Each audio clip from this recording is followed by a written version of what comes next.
viewers, good evening all of you. Today let us discuss about the Trump's trade war against India and now the ongoing talks in USA on trade and commerce on the trade tariffs between India and America.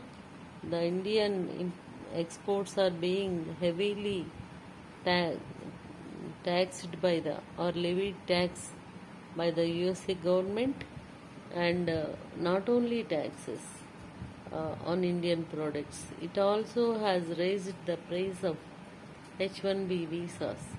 It is nothing but an indirect war and a direct attack on the Indian economy.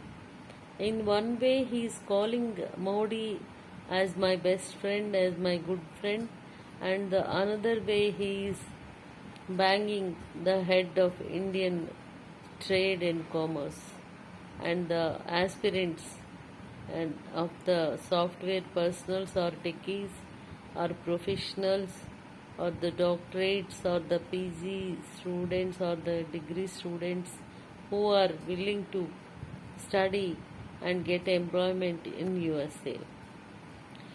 In all ways, he is curtailing the Indian aspirations and Indian trade. So now what India has to do?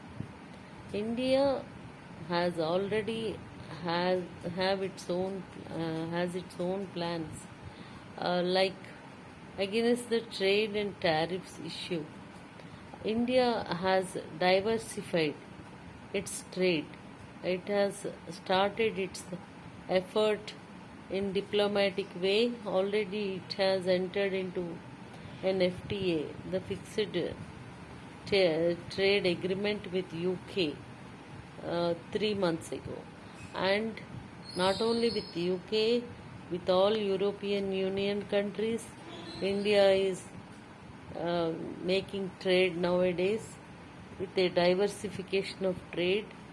Thus, India has found some new countries to export its goods, and India also has found some African countries and some other Asian countries like Russia and China also. Obviously, though it is a little, not as much as China is doing, because China is a manufacturing giant. We are not that much in manufacturing. We are all into education and technological services.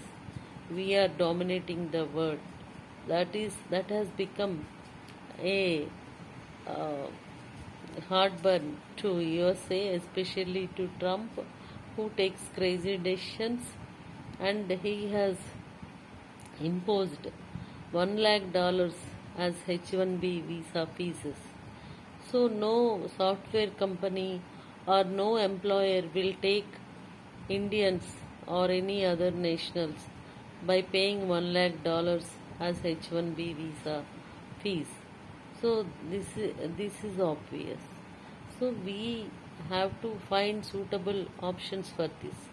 What we are doing is we have developed global capacity building centers, and we encouraged the USA companies and the European companies also to set up GCCs in all over India to make the techies work there, so there will not be any botheration of H1B visas or permissions or grants from USA government, because now India is giving the opportunity for the USA companies to set up its own business here, and it is facilitating their business by all ways and means. Apple has come, Google has come. Google's biggest trade, Asian's biggest center was going to be established in Visakhapatnam city, our own city. I am very happy for this, and I already had made a video about this. This all happened 2 months ago. and now also Accenture also coming. So, in all over nationwide, many USA companies are coming and establishing their GCCs here to capture or to catch up the employees here who are technologically skilled and more fluent in English, who can understand English well and who can speak English well, unlike the Chinese youth or the Chinese people. So what we don't have is the manufacturing, and what we have is the technical and spoken English skills.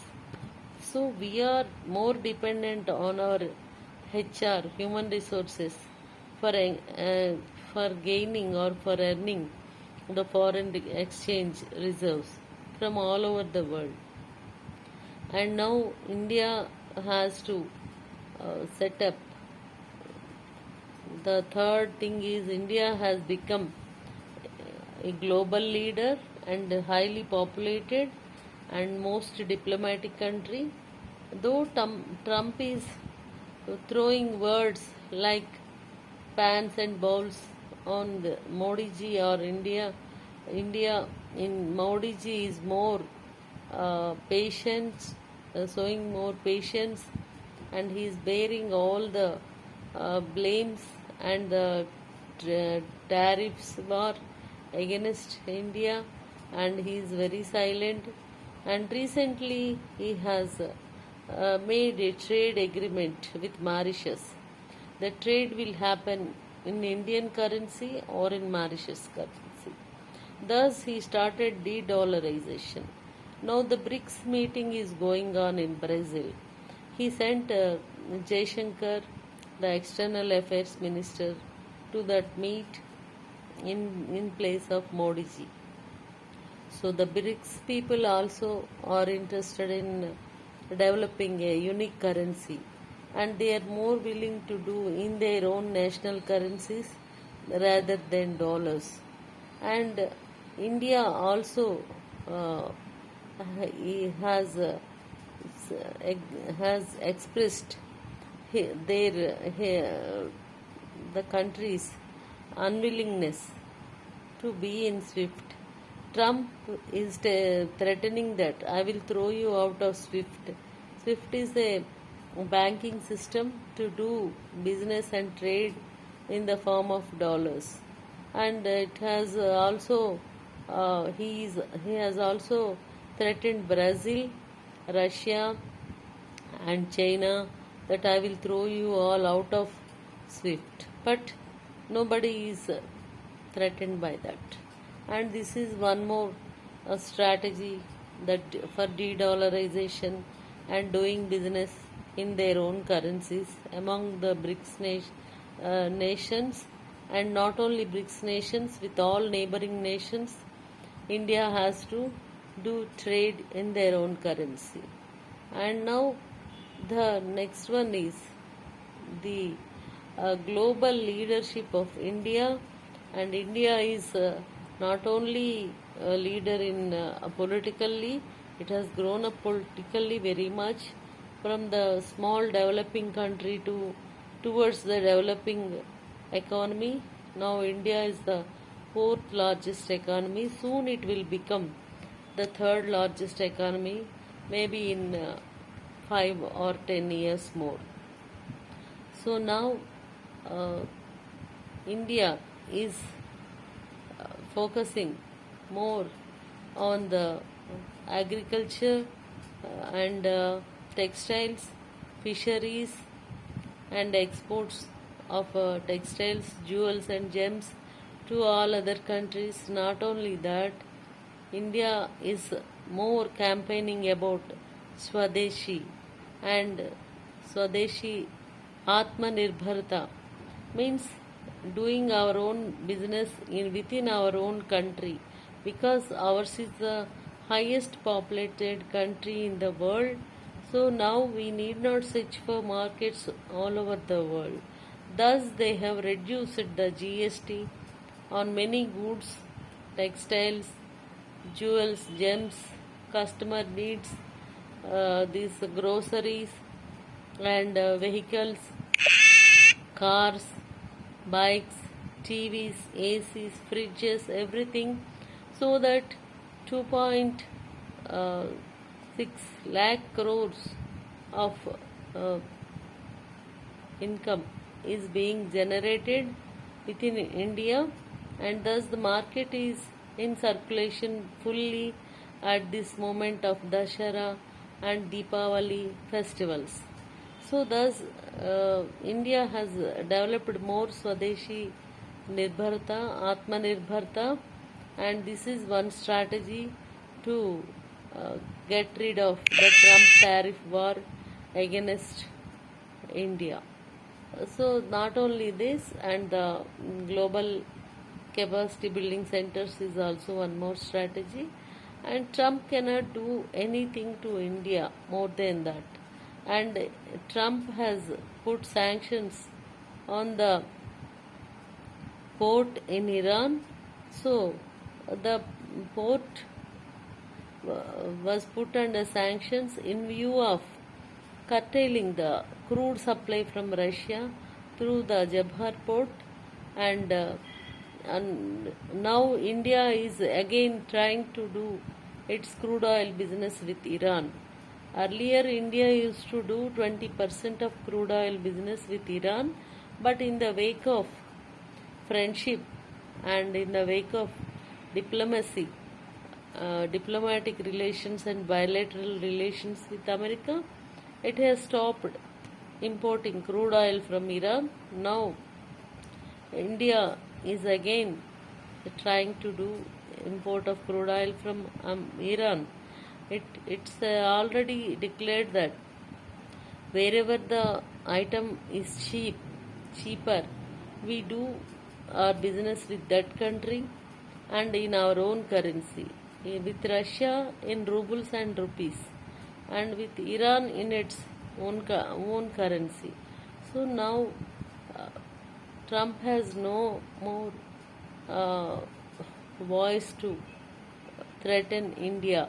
Whether the trade talks in USA now with Piyush Goyal, the Commerce Minister, and the USA Commerce Minister, the Trade Minister Howard Lutnick will go positively or negatively, but we have our own ways to face the situation. Whether it is positive, we are happy. Whether it is negative, we have our own ways to come out of the trade war. We have our own markets. Within our country, we have a very huge market. Only thing is, we have to liberalize the GSTs furthermore, and we have to think positively for the money flow in the market. If you reduce the flight charges, or if you reduce the ACs and higher goods, it is of no use. If you reduce the common minimum needs, then it will give more fruitful results to the government for the circulation of money in the market. This is my suggestion, and not only my suggestion, it is a suggestion of many intellectuals and many financial planners. So this is all up to now. Have a good night and happy sleep. Bye. Like